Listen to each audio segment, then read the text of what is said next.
That time of year, guys, we're going into rivalry week this week. Can't ever say that word. We're not even gonna cut that.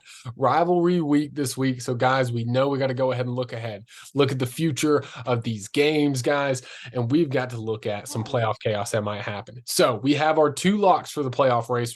We're gonna give you a hypothetical college football playoff scenario. Our two locks: 13-0 Big Ten champion, whether that's Michigan or Ohio State. 13-0 Florida State ACC champion. Those are your two locks. You can't change them. All right.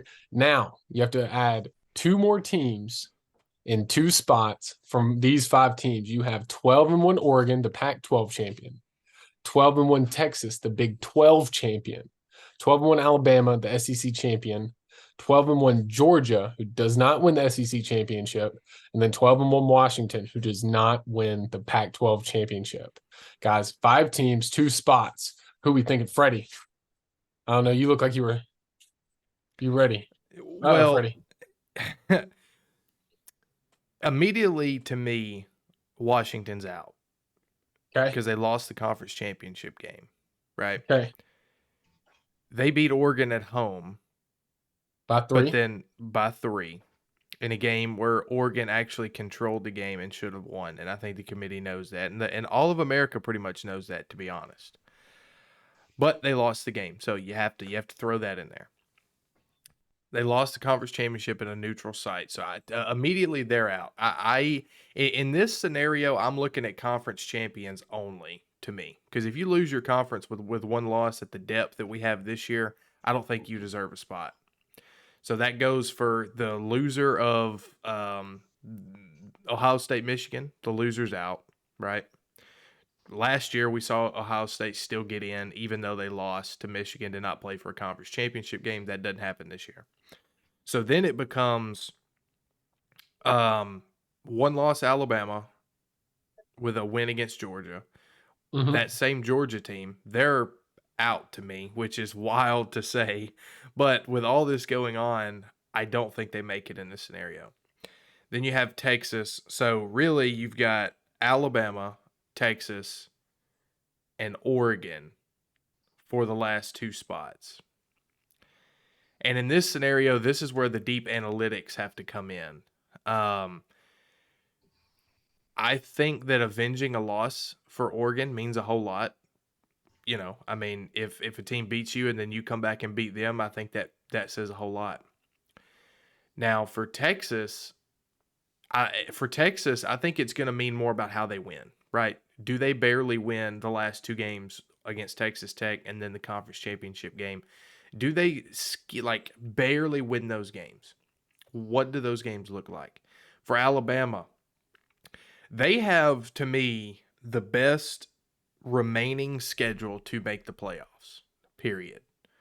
Because Ohio State and Michigan, whoever wins is going to win the conference, right? So they're going to get in.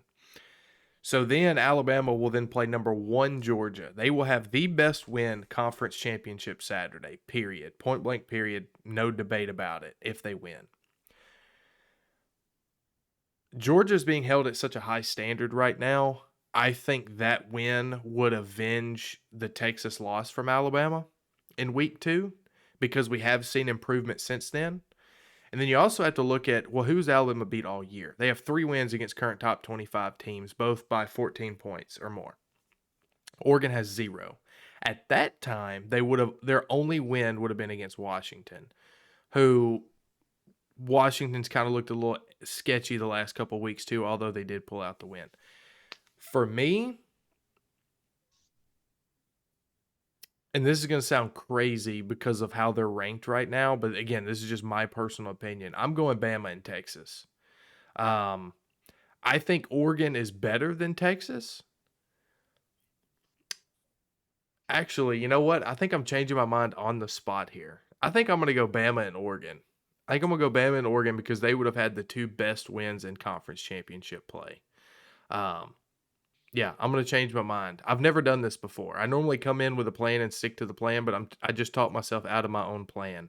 I'm going Bama and Oregon to make it over a 1-loss Texas.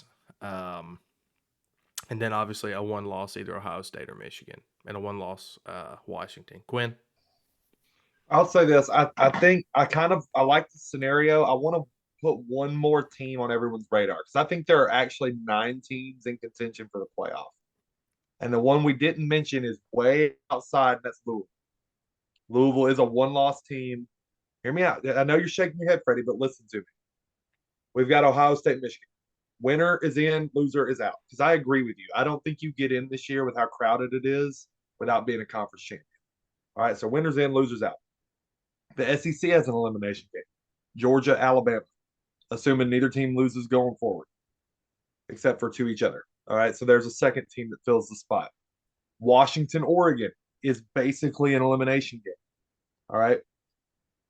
Louisville, Florida State is basically an elimination game. There's just one wrench in all of this, and that's Texas as a one-loss team with the potential to win their conference. And that's the wrench for Louisville. Louisville is the only one of the 9 that I think needs help. They need Texas to fall out of the picture, right? Or they need like Oregon to lose to Oregon State, but then beat Washington, something crazy. But the possibility exists, so I wanted to throw them in there. For me, in this particular scenario we laid out, your number 1 seed is whoever wins the game between Ohio State and Michigan. They'll be the number 1 undefeated team in the country. Your number 2 seed will be Florida State, strictly because they're undefeated. Um, After that, I fall back on, do you have a conference title? So get rid of Washington, get rid of Georgia, get rid of the loser of Ohio State, Michigan. They're out of the picture. We're now talking Texas, Alabama, Oregon. For me, you have to go Alabama and Texas. I think out of the 3, Alabama and Texas have the 2 best wins. Alabama will have the best win from the 3, that win being Georgia. I guess you can make a case Texas has the best win because then Alabama will be ranked higher than Georgia would. But those 2 would be better wins than Washington because in that world, I see Washington still being ranked below Georgia. Because I just don't see Georgia will probably be ranked number 6, 5 or 6. That's crazy that they're going to fall. They would fall from 1 to that low over one game, but that's what would happen. Um, and I think at that point, Oregon would they have just one with Washington, or do you think Oregon State would stay ranked? No, Oregon State will stay ranked. Yeah, They're that's a So good point. they'd have 2 ranked wins, but Alabama would have 4 or 5, 4, and then Texas would have probably just 2. So at that point, you just argue, do you want Texas or Oregon? And while I think Oregon is a better team, I think Texas will ride this like insane. Like they got a huge win in week 2, and they are living on it, and they're going to continue to live on it unless they drop a game. It's Yeah. just too good of a win, especially in a world where you deal with resumes. Beating Alabama in Bryant Denny, and then they continue to turn into a dominant team from there. That just boosts your resume so hard. Um, so for me in this scenario, I would go winner of the game 1, Florida State 2, Texas 3, Alabama 4. So really, I feel like in that scenario, your championship game will be played between 1 and 4 in the semifinal because I think whoever wins that would beat the winner of Florida State and Texas. I'm so glad we're not on the committee. And I'm going to preface that before I say what I'm about to say, because this has been the easiest decision. Guys, we've been sitting here for about a week coming up with this discussion because this is huge for us, right? Me, this is the easiest thing ever. Alabama at 3. After the first 2, Alabama at 3, Georgia at 4. What Georgia has done the past 2 years and going into that game, I disagree. Hold on. No way. they're riding a 30-game win streak, and the games that they have, the opponents they've had, the Missouris, the Kentuckys when they were ranked, the Tennessee, whatever, they've absolutely dominated those teams from start to finish. Now the Vandies or whatever, they kind of pitted around, but they have dominated the tough opponents on their schedule, the tough opponents. And then they lose one game that I think is going to be extremely competitive in the SEC championship game. Georgia would 2-touchdown piece almost every other team that's sitting in the waiting room of Oregon, of Washington. They would decimate those teams, I believe personally. because their team is getting healthy. Brock Bowers is back. Georgia losing that game does not drop out of the top four. I agree with you that they beat literally anyone in the playoff, but that's not how this works. And I don't think you can go off past seasons to justify putting them in. You can only go off this year. And this year they've looked good in those They big have games. looked good, but they won't have a conference title, and I promise you that means so much. That is the crux when you're arguing between a bunch of one-loss teams. And you're right, but do we reward a close SEC championship loss, first loss in a couple years, right, to Oregon having at that point 2 ranked wins? I would say maybe if it wasn't for how bad the SEC performed out of conference this year at the beginning of the year. That really hurts the SEC's ability to, even though I think a lot of those teams have improved since the beginning of the year, that hurts the SEC's ability to pound their chest about how difficult the SEC is this year because they performed very bad out of conference. Yeah, but because Washington's out, I don't think anybody's thinking of Washington. But when you look at Oregon and Texas, because Texas, are they even going to play Oklahoma again? Is that solidified yet? Because I think they're going to play Kansas State. So now you get Kansas State. Or Oklahoma State. Yeah, Oklahoma State just got blown out by UCF just a couple weeks ago. So Texas isn't going to have another quality win. I mean, they're going to have a ranked win, but not a quality win like a Georgia losing to number 7 or 8 Alabama, Alabama beating a Georgia, and that's what I'm looking at. Oregon will hopefully beat Oregon State, beat Washington. But you know what Texas will have that Georgia won't? A win over Alabama. Does that matter, though, when you look at the eye test of the Alabama team in week 2? It matters when you see on a sheet of paper Texas beat this team that you lost to. Even if I completely agree they're not the same team, but that will be used to push Texas in. I don't. You're insane for sitting here saying that Georgia's going to make it over if you guys 2 other conference champions. I don't care. Yeah, I think Georgia would win. Georgia's not the best team. They are. I thought Alabama was one of the 4 best teams in the country last year, but I was the first person to say they shouldn't be in the playoff because they lost 2 games. That's correct. Your talent doesn't matter when it comes to results on the field.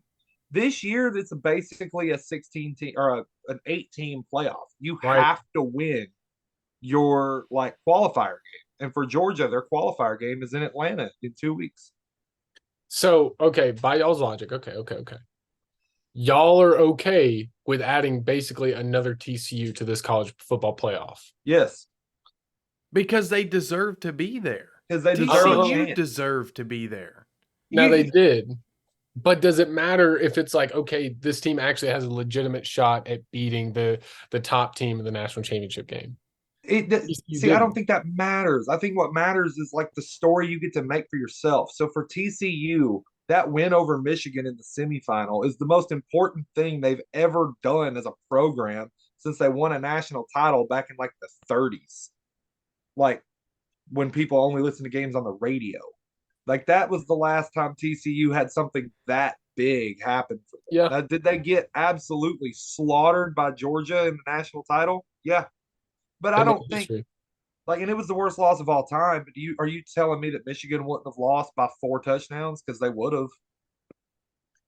And it wouldn't have been as ugly, but at some point a blowout's a blowout. And I think Georgia would have blown out either of those teams in the national title because I think they were more talented and more dialed in than anybody else. Just don't know how you sit there and think Oregon or Texas is a better team, and then watching what happened last year with TCU and saying, you know what, even though Georgia is the most talented of the top 4, top 5, we're going to keep them out because they lost this one game. We got to penalize them. It's really tough to do that with the amount of talent they have and how good they've been all season, really. And then they lose a close, if it's a 7-point game to Alabama, a 3-point game, a 10-point game, don't lose it. You know what? We got to end it there because that's the greatest mic drop. Don't lose it. Right.